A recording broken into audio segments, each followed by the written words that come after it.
I want to know कि why breakup happens अगर कोई रिलेशनशिप में है. So breakups, if you are not married, तो breakups normally happen out of lack of commitment mindset, कि जहाँ पे आप शुरुआत में ही with an open mind get into relationship, कि शादी हुई तो देखी जाएगी, नहीं हुई तो भी चलेगा. When you are getting into any relationship with that mindset कि देखेंगे, तो वहाँ पे ब्रेकअप के चांसेस बढ़ जाते हैं.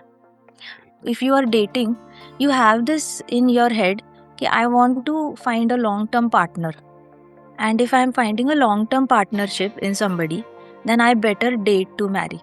अब जब आप इस माइंडसेट से when you start a search for a partner, हाँ. आपका इंटेंट, फाउंडेशन जो बना है ना सर्च का, फाउंडेशन इतना तगड़ा है कि you will not get into a temporary relationship thinking it is a temporary. When you are not thinking temporary, you are looking to grow old together, तो मिलने वाले के साथ आपके जो दिल मिलते हैं, दिल के तार मिलते हैं, वो भी परमानेंट मिलते हैं. तो शुरुआत से ही ये माइंडसेट रखना कि मुझे एक टेम्पररी रिलेशनशिप चाहिए, तो ब्रेकअप वहाँ पे होगा ही होगा, because you went into with the mindset कि मुझे थोड़ी देर के बाद एग्जिट करना है. Now you are not fully inside and you are not fully outside also, but breakup दर्द करेगा, दर्द करेगा. आपने डिसाइड भी किया है कि थोड़े दिन ही डेट करेंगे, दर्द होगा. तो ये मेजर रीजन होता है फर्स्ट ऑफ ऑल कि आपकी सोच क्या है. दूसरे होता है जहाँ पे आपको लगता है कि एक पार्टनर एडवांस कर गया और मैं पीछे रह गया, तो कम्पिटिटिव स्पिरिट होता है, तो वहाँ पे ब्रेकअप होने के चांसेस है. जैसे girls will date a boy in college, but company join करने के बाद उनको क्रिएटिव हेड अच्छा लग गया, तो उनको लगेगा मैं कॉलेज के बॉयफ्रेंड के साथ क्या करूँ, मेरा क्रिएटिव हेड ज़्यादा सक्सेसफुल है, he can give me a better lifestyle as compare to the college boyfriend, so let me go ahead with it. तो आपकी ग्रोथ किस तरीके से हो रही है? पहले तो लैक ऑफ कमिटमेंट माइंडसेट है, दूसरा है ग्रोथ माइंडसेट. अब आप ग्रोथ माइंडसेट के हिसाब से टेक्निकली डिसीजंस लेते हो. So when love is not a priority for you, but settlement is a priority, a lifestyle is a priority, so वहाँ पे कहीं ना कहीं ब्रेकअप्स तब होते हैं जब एक ग्रो कर जाता है और दूसरा नहीं ग्रो करता. फिर तीसरा कारण ये भी होता है जहाँ पे पार्टनर्स को लगता है कि पार्टनर के पेरेंट्स बहुत ज़्यादा अपनी चला रहे हैं, अपना ओपिनियन थोपने की कोशिश कर रहे हैं. लड़की के माता पिता बोल सकते हैं कि तुम गुजरात में क्यूट बिजनेस कर रहे हो, तुम पंजाब आ जाओ, तुम लंदन आ जाओ, यहाँ पे ज़्यादा अच्छा कर सकते हो. या फिर लड़के के माता पिता कहते हैं तुम जॉब क्यों कर रही हो, तुम घर पे रहो, हमारे घर का बिजनेस है, घर संभाल लेना. ऐसे तरीके में जो इश्यूज होते हैं जहाँ पे पेरेंट्स का ओपिनियन मैच नहीं करता और बॉयफ्रेंड स्टैंड नहीं लेता या फिर गर्लफ्रेंड स्टैंड नहीं लेती आपके लिए, तो वहाँ पे ब्रेकअप के चांसेस बहुत बढ़ जाते हैं. Got it? नेक्स्ट होता है lack of communication. Lack of communication में आइदर आप you just don't respond to each other. मुझे पर्सनल एक्सपीरियंस तो इतना है मेरी और मेरे हस्बैंड की रिलेशनशिप से. We were in relationship before marriage 7 years and we were in committed relationship. हमारे दिमाग में कभी आया भी नहीं कि we should search for another partner. तो उसमें हमारा एक चीज़ बहुत कॉमन था, वो था communication. There was never a single day और there was never a phase where we didn't talk to each other. Talking was mandatory, right? So communication आप देखो, कुछ couples they can thrive on touch, कुछ couples they can thrive on gifts. एक को gifts पसंद है तो चलो मना लो गिफ्ट्स, किसी को टच पसंद है तो टच से मना लो. दोस्ती का एक टच, हैंड होल्ड करना, क्रॉस करना रोड और हाथ पकड़ के चलना, वो भी एक इंटीमेट टच माना जाता है, प्यार फील होता है उसमें, राइट? तो कहीं कहीं पे टच पे रिलेशनशिप थ्राइव कर जाती है. कहीं कहीं पे रिलेशनशिप को थ्राइव करने के लिए आप एक छत के नीचे आपको टाइम बिताना बहुत ज़्यादा ज़रूरी है. अगर आप बोल रहे हो कि मैं जॉब करने के लिए बैंगलोर रहूंगी, तुम दिल्ली में रहो, तो वहाँ पे अगर बंदे को चाहिए कि वाइफ मेरे साथ रहेगी तो ही वो रिलेशनशिप है, अलग रह रही है तो शादी करके क्या फायदा. तो वहाँ पे जब आपका स्पेंड टाइम नहीं हो पा रहा है, वहाँ पे ब्रेकअप्स होने के चांसेस होते हैं, क्योंकि एक के लिए बहुत ज़रूरी है टाइम स्पेंड करना इकट्ठे.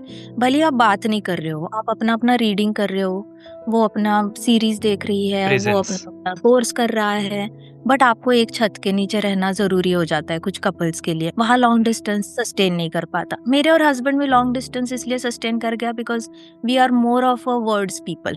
तो हम दोनों बात करके भी बहुत खुश रहते हैं एक दूसरे से. जैसे हम घर जाते हैं तो माय मॉम इज लाइक कितनी बातें करोगे, खाना भी खा लो। बातें करना बहुत हमारे लिए वर्क कर गया है, तो हमें लॉन्ग डिस्टेंस से कोई प्रॉब्लम है नहीं। बट कुछ कुछ कपल्स के लिए जैसे ही हस्बैंड घर छोड़ के चला जाएगा, वाइफ चली जाएगी या फिर गर्लफ्रेंड बॉयफ्रेंड जाते हैं, तो फिर वहाँ पे ब्रेकअप्स के मैक्सिमम चांसेस है।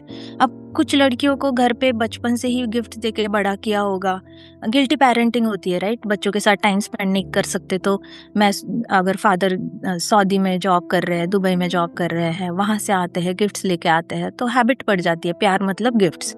और जैसे ही लड़के वालों की तरफ से गोल्ड नहीं मिला या लड़की वालों की तरफ से गिफ्ट्स नहीं मिले, तो वहीं पे ब्रेकअप हो चुका होता है। भले आपकी शादी होती है but emotionally you are already disconnected because आपके फेवरेट गिफ्ट्स आपको नहीं मिले। आजकल तो मेरे पास केसेस आते हैं जहाँ पे गर्ल्स कहती है कि मेरा बर्थडे सेलिब्रेट नहीं किया उसने, तो I really want to divorce him. क्यों? बिकेम इम्पोर्टेंट बिकॉज बचपन से गिफ्ट्स के साथ बड़ा किया है राइट। तो उसके लिए प्यार मतलब गिफ्ट्स है। अब आप बातें करोगे तो उसके लिए लगेगा बहुत बातें करता है, देता तो कुछ है नहीं गिफ्ट्स। बट जिस लड़की के लिए बातें पसंद है, तू क्या पैसे से खरीदेगा मुझे गिफ्ट देके? तू दो बात नहीं कर सकता? तू ऑनलाइन था, तूने चैट नहीं किया, तूने रिप्लाई नहीं किया, दिन भर कॉल नहीं, है ना? तो पर्सनालिटीज अलग अलग होती है। किसी किसी के लिए गिफ्ट्स मतलब प्यार है, किसी किसी के लिए आप दो शब्द बस बोल दो कि बहुत अच्छी लग रही हो, इतना काफी है। या फिर अरे तुमने तो कमाल कर दिया, तुम बहुत हैंडसम लग रहे हो, तुम your T shirt is looking good on you, इतना बोल दो बस आपकी रिलेशनशिप थ्राइव करेगी, सर्वाइव भी नहीं करेगी, थ्राइव करेगी। You will be like the most ninth cloud happiest person. I genuinely believe कि कम्युनिकेशन बेस होना चाहिए किसी भी रिलेशन में। इसलिए आप पॉडकास्ट कर रहे हैं ना, आपका वर्ड्स है, आपके लिए प्यार मतलब वर्ड्स है। और आपके लिए व्हाट्सएप पे किसी ने डॉट भेजा ना, तो भी आप खुश हो जाओगे सोच के कि मेरे को याद तो किया है ना। डॉट भी कम्युनिकेट करता है जो वर्ड्स के लोग होते हैं। गिफ्ट्स वालों के लिए और टच वालों के लिए बातें बहुत होगी, चल घूमते हैं, ऐसे करके कंधे पे हाथ रख के चले जाएंगे घूमने के लिए। किसी किसी के लिए टच इम्पोर्टेंट है, फिर वहाँ बातें वर्क नहीं करेंगी। मैं हमेशा पता है अपनी कोचिंग में एक सिनारियो देती हूँ। आई आस्क लेडीज कि अच्छा बताओ, हस्बैंड ऑफिस से आया, 1.5 घंटा दूर है उसका ऑफिस, वो वापस आया और वाइफ 5 बजे से पकौड़े तलने में लगी है, चाय बनाने के लिए लगी है। हस्बैंड आएंगे तो चाय पकौड़े बैठकर खाएंगे। बट हस्बैंड आता है और आते ही हाय डार्लिंग मैं आ गया, ऐसे गले लगाता है। एंड वाइफ इज लाइक छोड़ो छोड़ो, पनीर लाने को बोला था लाया, दूध लाने को बोला था लाया, कुछ करना नहीं है, कुछ नहीं, डायपर भी नहीं लाए, बच्चों का आप कुछ नहीं करते, बस आते ही मैं आया। And then he is like maybe she doesn't love me. फिर वो जाता है चेंज करने, भूल ही जाता है बाहर आना, टीवी ऑन करके देखने लग जाता है। टीवी ऑन करके देखता है, देन शी कम्स एंग्री, मैं इतनी देर से पकौड़े बना रही हूँ, बाहर आके बैठ नहीं सकते, 2 बातें नहीं कर सकते? Then he will come out, okay आता हुआ तो बैठेंगे, दोनों चाय पकौड़े खाएंगे। बट वाइफ को लग रहा है हस्बैंड प्यार नहीं करता और हस्बैंड को लग रहा है वाइफ प्यार नहीं करती। क्योंकि हस्बैंड के लिए प्यार क्या है कि वाइफ ने खुशी खुशी तो हक करना चाहिए, ऑफिस से आए हैं तो इतना दूर से मैं आया हूँ। ब्रेकअप्स तब होते हैं ना जब आपको पता ही नहीं होता कि आपका पार्टनर आपसे प्यार करता है लेकिन अलग तरीके से दिखाता है। वाइफ को लगता है हस्बैंड इसलिए प्यार नहीं करता क्योंकि वो कभी कोऑपरेट नहीं करता किसी कामों में, और तो और वो बातें भी नहीं करता, और हस्बैंड को लगता है ये कभी खुशी से हाथ नहीं पकड़ती। अब ये दोनों 25 साल से रिलेशनशिप में है लेकिन फिर भी इनको लगता है कि प्यार नहीं है, बट एक्चुअली प्यार है। बहुत मिसअंडरस्टैंडिंग्स होती है कपल्स में जहाँ पे उनको सेपरेट होते हुए इतना दर्द होता है, उनको समझ ही नहीं आ रहा कि क्या वर्क नहीं हो रहा है। तो एक बच्चा जैसे बचपन में जन्मता है, अगर बच्चे को लल्ला लल्ला लोरी गा के, राइम्स गा के, हाय मुन्ना क्या कर रहा है, बातें करते करते बड़ा किया है, तो उसके लिए प्यार मतलब बोलना। अगर उसको गिफ्ट दे के बड़ा किया है तो वो बच्चा बड़ा होके गिफ्ट से ही प्यार अब्सॉर्ब कर सकता है। बच्चे को अगर बचपन में गोदी में खिलाया है तो वो टच से ही अब्सॉर्ब कर पाएगा, उसके लिए बाकी सारी चीजें ऐसी होंगी कि ये तो कोई भी कर सकता है। ओके, आप बचपन में जिस तरीके से बड़े हुए हो, अगर वैसे सामने वाले ने प्यार नहीं दिया, आप हमेशा ड्रेन्ड फील करते हो, आप हमेशा लैकनेस फील होती है कि वो प्यार तो करता है लेकिन मुझे फील क्यों नहीं होता प्यार करता है वो। अभी जैसे मैंने वाइफ का एग्जांपल दिया था पकौड़े, she is an activity person. उसने अगर हस्बैंड ने वापस आके सिर्फ एक कप यहाँ से उठा के वहां रख दिया ना, शील बी लाइक कितना अच्छा बंदा है। Right right. उसके लिए तो, वाइफ के लिए तो कप यहाँ से वहां रखना activity, she derives her happiness through activity. उसकी मम्मी ने बचपन में बड़ा करते हुए उसको हमेशा कोई एक्टिविटी करी होगी, मुन्ना तू ये खा ले, तुम वो खा लो, चलो मैं तुम्हारी कटोरी एडजस्ट करती हूँ, चलो हम स्टैकिंग करते हैं, चलो हम लेगो खेलते हैं, एक्टिविटी करी होगी।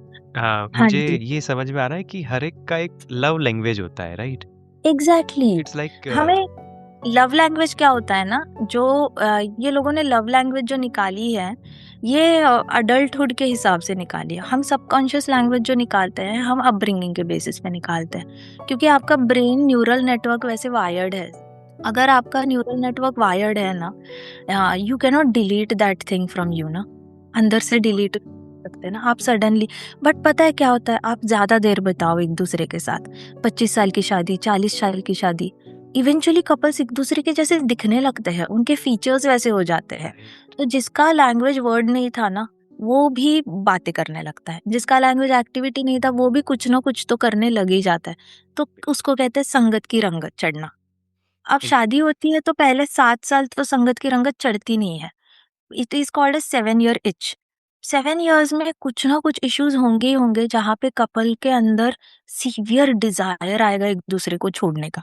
But if you continue to stay together, आप वो उतना पीरियड आप निकाल लो कैसे वैसे, वो निकाला ना पीरियड, उसके बाद संगत की रंगत ऐसी चढ़ती है कि हम तो एक दूसरे के रंग में रंग बस गए। 7 साल निकाल लो, फिर 7 जन्म तक। तो रंग चढ़ जाता राइट। है। ब्रेकअप्स के कारण लोनलीनेस भी हो सकता है, आप डायग्नोज भी नहीं कर पाते। आपको लगता है कि she is surviving, she is happy, but आपको भनक तक नहीं होती कि she is feeling lonely in the relationship. And आपको जब शेयर करने की बात आती है तो आपको लगता है क्या फायदा शेयर करके, आइदर वो फोन नहीं उठाएगा, या फिर उठाएगा भी तो हाँ हाँ हाँ करेगा और रख देगा। हम्म। होता है। तो loneliness is one of the, और ऐसा नहीं है कि लोनलीनेस शादी से पहले ही होती है। मुझे भी लगता था लोनलीनेस सिर्फ शादी से पहले होती है, बट शादी के बाद वो और डीप बढ़ जाती है। हम भले ही उसको कितना भी रीजन दे कि माँ बाप के साथ नहीं रह रहे हैं या फिर जो भी है, बट जितनी लड़की पेरेंट्स से सेपरेट होकर रहती है, अगर बॉय भी न्यूक्लियर फैमिली चूज करता है, आजकल वॉलंटरीली चूज कर रहे हैं लड़का लड़की अलग रहना, है ना, घर में उनको टेंशन्स नहीं चाहिए, बट ऐसी केसेस में भी रिलेशनशिप सरवाइव नहीं हो रही है। इतना आप अलग हो गए, दादी दादा को भी छोड़ा, पेरेंट्स को भी छोड़ा, न्यूक्लियर में आ गए, बाहर से भी आप एक डॉट पे आ रहे हो कि अभी मैं अकेला ही एक स्टूडेंट अपार्टमेंट में के रहूंगा। सो वहां पे हो क्या रहा है, loneliness. You have to work on your loneliness. Loneliness, अगर रिलेशनशिप में लोनलीनेस फील हो रही है तो लोनलीनेस को डिलीट करो, पार्टनर को डिलीट मत करो। बट लोग पार्टनर को सबसे पहले डिलीट करते हैं, क्योंकि उनको लगता है कि वही रीजन है मेरे अंदर प्रॉब्लम्स का। एंड ट्रस्ट इश्यूज जहाँ पे आपका माइंडसेट ही है कि if I am in a relationship, it is okay to have personal talks with opposite gender. You can talk professionally, right? You can talk work related, or you can talk which is related to different topics. You can't be talking about really deeper personal things with an opposite gender, even when you are in relationship. Yeah, I miss you, oh I was thinking about you and all that, ये messages भेजना professional काम है तो करो, team meetings में group में chat करना है तो करो, be in a group and talk to opposite genders. There is no need to get with personal talks कि you know my wife is not that good, you know my husband doesn't talk to me but you talk to me, so I feel great talking to you, at least I have somebody to talk to. Why are you getting in all this things? आपको शादी में problem है तो resolve करो, business में problem है, there are coaches, health में problem है, there are doctors, go to experts and solve the problem and get rid of the problem. There is no need to use opposite gender as a counsellor. Got it? Bhagavatam में लिखा है man is like a butter and woman is like a fire. तो butter तो melt होना ही होना है, it irrespective of what okay. Irrespective, irrespective. And मैंने तो मुझे पहले ऐसे लगता था कि ये बहुत ज्यादा फिलोसॉफिकल है, जब से मैंने काम करना शुरू किया है ना, I have seen really the human mind is so weak कि सपोर्ट के लिए वो उसको ऑपोजिट जेंडर में कोई भी बॉडी चल जाती है। any woman is okay, any man is okay, as long as I'm able to share my pain with them and they are listening. I am 100% sure कि ये सब फैक्टर में आपके पास बहुत सारे केसेस आते होंगे एंड हाँ, शुरुआत बहुत ही एकदम माइक्रो लेवल से होती है। subtle, समझ में नहीं आता है कि ये शुरू भी हो चुका है। exactly, like true, trust issue होना स्टार्ट हो चुका है, पता ही नहीं चलता। very true. बहुत लेट पता चलता है, डायग्नोस ही लेट हो जाता है, खुद को भी नहीं पता चलता है। इसलिए ये प्रिंसिपल्स अगर पता है पहले से फॉलो करते चलो, इसीलिए अवॉइड फॉलो करो। हैप्पीनेस मिल भी जाता है तो ये कह सकते हैं बहुत ही shallow level happiness they get. Senses level के जो हैप्पीनेस होते हैं, द वे हाँ, I saw and experienced about happiness is कि there are a level of happiness कि जब हम सेंसेस हैप्पीनेस से ऊपर उठते हैं, there are eternal joy that we experience even while crying.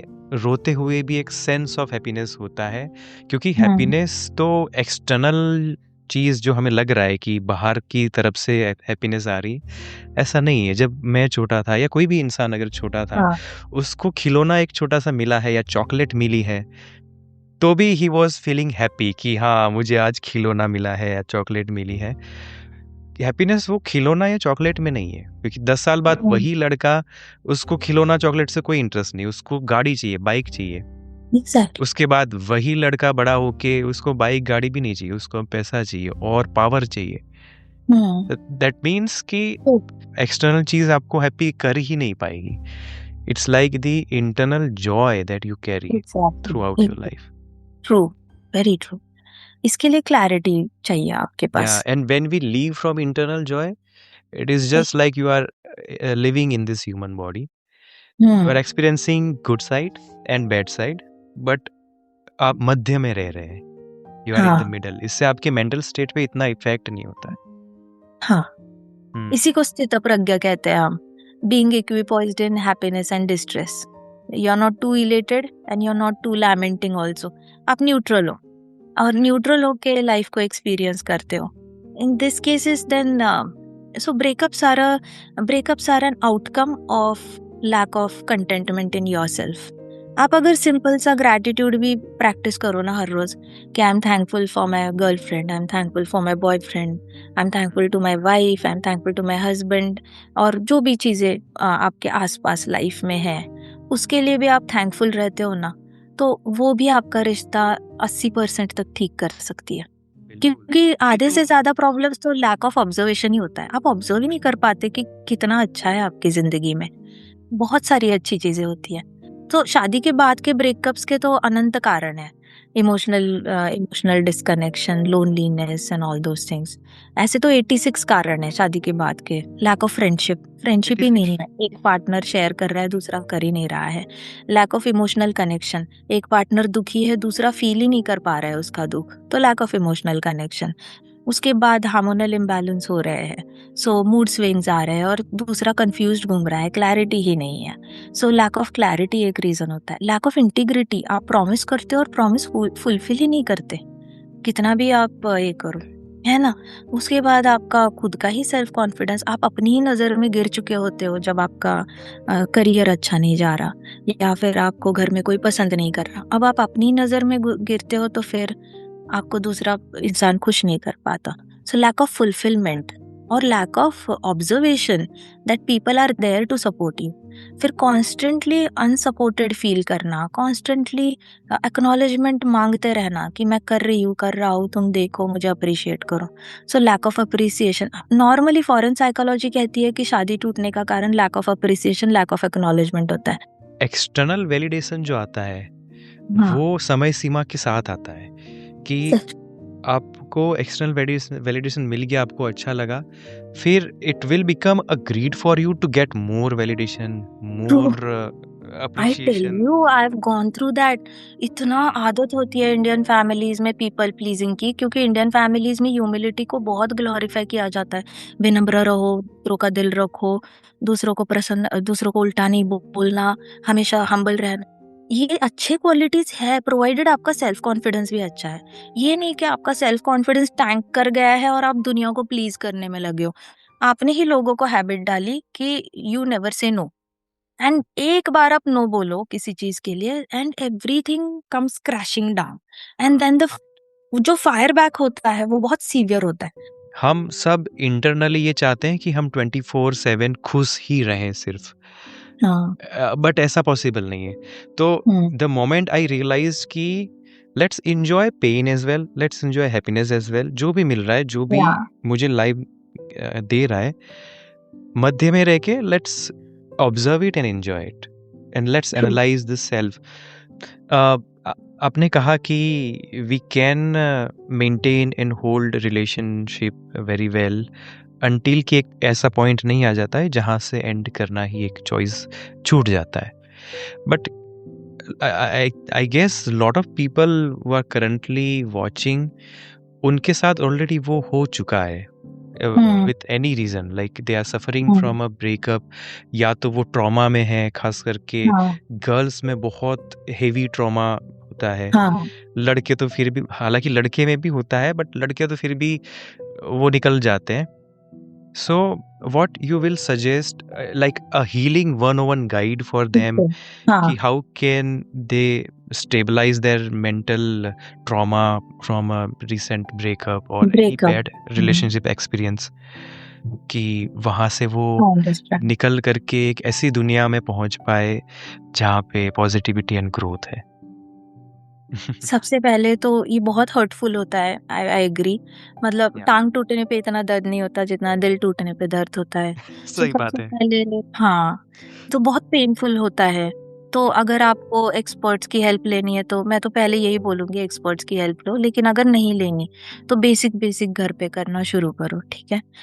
12th का बच्चा है जो ब्रेकअप से जा रहा है, अब उसके पास पैसे नहीं होंगे, पेरेंट्स पॉकेट मनी नहीं देंगे काउंसलिंग के लिए या थेरेपी के लिए, और पेरेंट्स बोलेंगे तुम्हें क्यों जाके बाहर बातें करनी है ये सारी, तुम पढ़ाई करो चुपचाप। तो उस बच्चे ने क्या करना चाहिए, घर में एक जर्नल लेना चाहिए, एक अलग से डायरी ले लो, उसमें अपने सारे जितने भी दुनिया भर के विचार आ रहे लिखो, और फिर फाड़ के जला दो। Don't let anybody read it. फाड़ के जला दो, Like फाड़ के put जला on दो। a piece किसको? of paper and just right it on a journal, है ना, डायरी में you right it on a journal. लिखो लिखो लिखो लिखो, जितना भी मन में आ रहा है dump it, don't keep it in head. It is like a dustbin. आप जितना रखोगे ना उतने स्टिंक करता जाएगा, बहुत ज्यादा आपको अंदर से खराब वाली फीलिंग है। तो आपको वो फीलिंग से बाहर आना है ना, पेन हो रहा है ना, तो आपको अच्छी मेमोरीज याद आ रही है, उसने मुझे फ्लावर्स दिए थे, वैलेंटाइंस पे विश किया था, लिखो। उसने मुझे धोखा दिया, लिखो। उसने मुझे ऐसे किया वैसे किया, लिखो। उसके मम्मा ने ऐसे बोला, उसके पापा ने ऐसे, लिखो और जला दो। अच्छा, गारंटी है क्या इससे अच्छा फील होगा? No, but at least your brain neurons will not be loaded. Your neurons are precious for you, they are really precious. And उसकी स्वेलिंग होती है, उनको पेन होता है। उस पेन को तो आप थोड़ा सा लिख के जला के, आपको एटलीस्ट आप कर्म कर रहे हो कुछ तो। Action is better than inaction, right? कुछ Yeah. तो better, something is better than nothing. Second है, आप एक अलग से डायरी रखो, ग्रैटिट्यूड जर्नल। ग्रैटिट्यूड जर्नल में आपने शुरुआत में ही लिखना है, I am thankful to my parents, teachers, mentors, coaches. सबसे पहला स्थान गुरु का और वेल विशर्स का, पेरेंट्स का और गुरु का, ठीक है। So I am thankful to my parents, teachers. दूसरी लाइन में I am thankful to my siblings, I am thankful to my friends, I am thankful to the domestic support at home that I get, I am thankful to the driver, gardener, cleaner और whatever it is, घर में आपकी जितने help है उसके बारे में। Then उसके बाद आएगा I am thankful to whatever pocket money I have. मैं एक बार 12th स्टैंडर्ड के बच्चे के हिसाब से बता रही हूँ कि I am thankful to the pocket money that I have, I am thankful to the money in my bank account, अगर किसी ने डाले हैं पेरेंट्स ने तो। या फिर I am thankful to my studies, stationery, notebooks, I am thankful to the college that I go, thankful to the my friends in the college. अब ये सारे इंसान की कैटेगरी हो गई। फिर आप अपने रूम की कैटेगरी में जाओ, I am thankful to the desk, chair, curtains, bed and जो विजन भी है बोर्ड। आपके पास। वो हुआ, ठीक है। उसके बाद आप घर की कैटेगरी में जाओ, आपके पास गैजेट्स है, लैपटॉप है, मोबाइल है, टैबलेट्स है, गीजर है, फूड प्रोसेसर है, अवन है। You start thanking all the gadgets. अगर गैजेट्स नहीं होते तो आज हम कपड़े धो रहे होते हाथ से, राइट? हम पॉडकास्ट नहीं कर रहे होते। बिल्कुल। तो be thankful to all those things. Car है घर में आपके, उसके बाद बी थैंकफुल टू आपके skills and talents. I am thankful I am good in geography, I am good in accounts, I am good in science, I am good in physics, chem and maths. ऐसे करके I am thankful to my communication skills, I am thankful to my memory, grasping power, जो भी है उसमें अपने आप को recognise करना शुरू करो। I am thankful that I have a healthy skin, I have healthy fingers and body, I am thankful to my healthy lungs. जो भी आपको लगता है मेरे अंदर है वो लिखना शुरू करो। एंड देन एंड में आप प्रकृति को थैंक यू बोलो। I am thankful to the free oxygen, I am thankful to green trees, mountains, clouds, cool weather, breezes, rainbow, river, ocean, sun, moon, सब फ्री में है भैया, आप क्यों रो रहे हो? You are not paying things, right? So end करो इसको इस तरीके से। आपने सिर्फ पेन पे काम नहीं करना है, आपको एक्नॉलेज भी करना है। आपको चाहिए ना दुनिया से एक्नॉलेजमेंट, पहले आप खुद एक्नॉलेज करना सीखो। आपका हाथ से रिश्ता इसीलिए गया क्योंकि जो हाथ में था उसकी आपने ग्रैटिट्यूड कभी दिखाई नहीं, कदर तो करी नहीं। वो हाथ से इसलिए रिश्ता चला गया क्योंकि आपने ऑब्जर्व नहीं किया, हर रोज कभी मन में फील नहीं किया, oh I am thankful she is so beautiful, I am thankful her dressing skills are good, I am thankful she is a keen observer, I am thankful she is a avid reader, I am thankful she is a great singer. आपने तो कभी observe करके thankful भी feel नहीं किया, तो वो हाथ से चला ही जाएगा ना।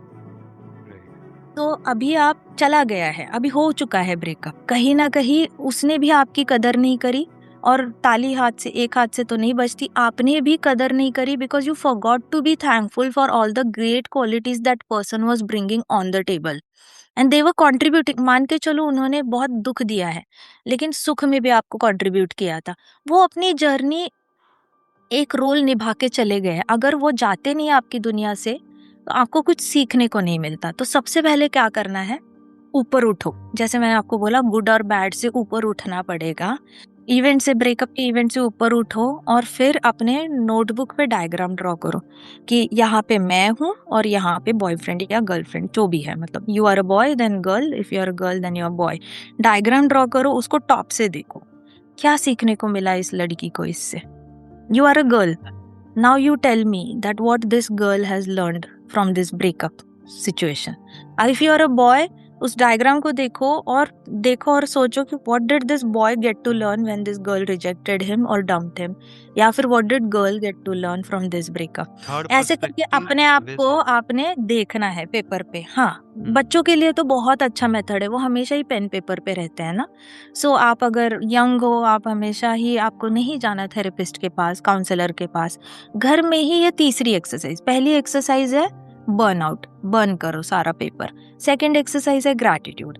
थर्ड एक्सरसाइज है डायग्राम को देखो, इस कैरेक्टर को क्या सीखने को मिला। There is a girl and there is a boy. If I am a girl what did girl get to learn, if I am a boy what did the boy get to learn. अभी ये नहीं बोलना कि मेरी जिंदगी में आई क्यों अगर जाना था, फिर तो आप उसके अंदर जा रहे हो ना, पेपर के अंदर, आपने अंदर नहीं जाना है। And then you get to know कि ये आत्मा जो आई थी ये क्या सिखाने के लिए आई थी। सिखाया उसने, उसका हो गया, उसने बॉडी, उसने खास आपके लिए उस बॉडी में जन्म लिया, उस बॉडी की जर्नी फुलफिल करी, यहाँ तक टीनेज तक आई आपके लिए, वहां तक आई, आपको सिखा के चली गई, अपने आप को भी पेन दिया और फिर वो अपनी नेक्स्ट जर्नी पे चली गई है। उसने कितना बड़ा एहसान किया है हम पे, क्योंकि मैं पिछले जन्म में ये लेसन नहीं सीख पाया कि पार्टनर्स की कदर करनी चाहिए, रिस्पेक्ट करना चाहिए, कम्युनिकेट करना चाहिए। कभी कभी कुछ छोटी छोटी चीज़ें, पैसे नहीं है फिर भी ग्रीटिंग कार्ड लिख के दे सकते हैं, एक हैंड रिटन लेटर दे सकते हैं, फ्री का फ्लावर भी दे सकते हैं, 4 दोस्तों में उसकी तारीफ कर सकते हैं, ये मेरी बंदी है। सो मैं ये पिछले जन्म में नहीं सीखा, अभी ये आत्मा आई। Now I will use these learnings in my marriage, permanent relationship. I'll make sure that I show up as a person who you cannot resist to love. I will become an irresistible personality where you feel like loving me no matter what.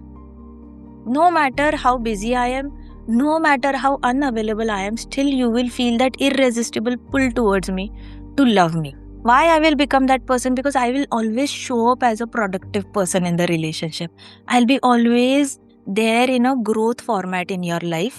I'll be the pillar of motivation. I will be the pillar of success in your life. I'll be the pillar of peace, contentment in your life. So you will always feel irresistible pull towards me. ये approach के साथ then you can get into next relationship. तो ये DIY methods घर पे करें ना तो दिस भी इज चले। Very deep, it's like I am experiencing this कि ये कितना अलग पर्सपेक्टिव है कि ये हाँ सोचना कि somebody came into your life just to teach you, just to lift you up, just to grow your soul journey as well as your human life journey as well. It's very different and very eye opening for me. If you don't learn lesson, फिर प्रकृति ना बार बार same experiences देती है जब तक आप सीखते सही हो। बात है, सही बात है। एंडिंग नोट जो आप ऑडियंस को शेयर करना चाहते हैं, जो अभी तक यहाँ तक देख रहे हैं हमें। अच्छा, so ending note I would like to say कि don't shy away from taking help. आपका ना टाइम बहुत कीमती है। अगर आप टाइम वेस्ट करते हो ना, जितनी देर आप प्रॉब्लम को हक करके बैठ जाते हो कि ये मेरी प्रॉब्लम है, अब आप जितनी देर उसको पेट करोगे, सहलाओगे, लोगों से सिंपैथी मांगोगे कि कोई तो मुझे समझे, कोई तो मेरा दर्द समझे, तो आप उस दुख को सहला रहे हो। तो आप उस दुख को सहलाना बंद करो और हेल्प लो किसी की। शाय अवे मतलब शर्मिंदगी मत करो किसी कोई भी हेल्प मांगने की। सबसे ज़्यादा सक्सेसफुल लोग अपना टाइम बचाते हैं और अपनी एनर्जी बचाते हैं, क्योंकि उनके लाइफ में बहुत सारी चीज़ें होती है करने के लिए। तो वो लोग किसी भी प्रॉब्लम के ऊपर बैठते नहीं हैं। आपकी लाइफ में प्रॉब्लम आई है तो be a problem solver, solution oriented, कि मैं इसको सॉल्व कैसे करूँ, कौन मुझे हेल्प कर सकता है, मैं किससे बात करूँ, मैं किसको कांटेक्ट करूँ, मैं अपने नेटवर्क में किससे पूछूँ, and keep on solving it until you find a final solution. Keep on working over the solution rather than just thinking कि सब कुछ क्विट करके मैं खुश रह पाऊंगा। नहीं रह पाओगे। नए नए प्रॉब्लम्स आएंगे, आध्यात्मिक भी आएंगे, आदि भौतिक भी आएंगे। You can live your dreams bye achieving your career, business goals, wealth goals. बाकी गोल्स भी इम्पोर्टेंट है, आप अपनी हेल्थ भी अच्छी कर सकते हो। तो एक छोटी सी रिलेशनशिप का एक जो हिस्सा है उसको पकड़ के बाकी सारा ग्राफ नीचे लाने की जरूरत नहीं है। मेरा और बस कुछ यही 4-5 बकेट्स ही होते हैं जो हमें हैंडल हाँ करने होते हैं लाइफ। एग्जैक्टली तो आपको जेन्युइनली मैं बताऊँ, मेरा अभी इतना सक्सेस माइंडसेट हो गया है कि मुझे हेल्थ में प्रॉब्लम आई, आई गो टू एक्सपर्ट। मुझे अगर कुछ मेरा कंपनी चलाने में प्रॉब्लम आती है, I hire trainers, I hire people and I get the work done, but I don't waste time at all. मैं अपने एक छोटे से ब्रेन पे डिपेंड नहीं रहती। मुझे पता है लिमिटेशंस, हर एक का ब्रेन है और आप सब कुछ नहीं कर सकते। अगर हेल्थ प्रॉब्लम है, मैं थोड़ी ना हेल्थ कोचिंग सीखने जाऊंगी, न्यूट्रिशन सीखूंगी, right? I will directly hire a health coach and get my problem solved. तो मुझे सबके लिए एक ही मैसेज है, do not pet, don't thrive on sympathy and empathy of others, don't go to people who are not experts, and at the same time don't waste valuable time of your life. You cannot have everything at a time, but one at a time हो सकता है। Live a holistic life, a dish but full don't, हाँ, of every test. मुझे बिल्कुल, हाँ, ये मुझे लगता है कि आपने प्रॉब्लम्स को हक करके नहीं बैठना है बिल्कुल भी। बिल्कुल। जस्ट टू पैट ये देम लाइन ना बैक। मेरे दिमाग में अब रह जाएगी कि प्रॉब्लम्स को हक करके नहीं बैठना है। बड़ी अच्छी लाइन है। या it's nice perspective as well कि या प्रॉब्लम है तो सॉल्व करो, काम करो, एक्शन में। आगे बढ़ो, आगे बढ़ो, आगे खत्म करो, आगे बढ़ो, खत्म करो, आगे बिल्कुल। बढ़ो, बहुत कुछ है करने के लिए। Very deep conversation, I enjoyed a lot, I learn a lot from you. इतने अच्छे अच्छे पर्सपेक्टिव मिले मुझे, बहुत कुछ सीखा है मैंने। Very interesting podcast and very deep podcast. बहुत बहुत अच्छा लगा आपसे बात करके, मैंने बहुत कुछ सीखा है इस पॉडकास्ट से। आई होप कि जो भी ये वीडियोस देख रहे हैं उनको भी कहीं ना कहीं पे कुछ नया सीखने को मिला होगा, उनको भी हीलिंग प्रोसेस में रिलेशनशिप को डीपली समझने में हेल्प मिला होगा। Thank you so much for taking this much of time and podcast में आके इतने डीप इंसाइट्स को शेयर करने के लिए। Thanks a lot. Thank you so much Bhargav, it was great talking to you. Same same here, same here. बहुत मजा आया।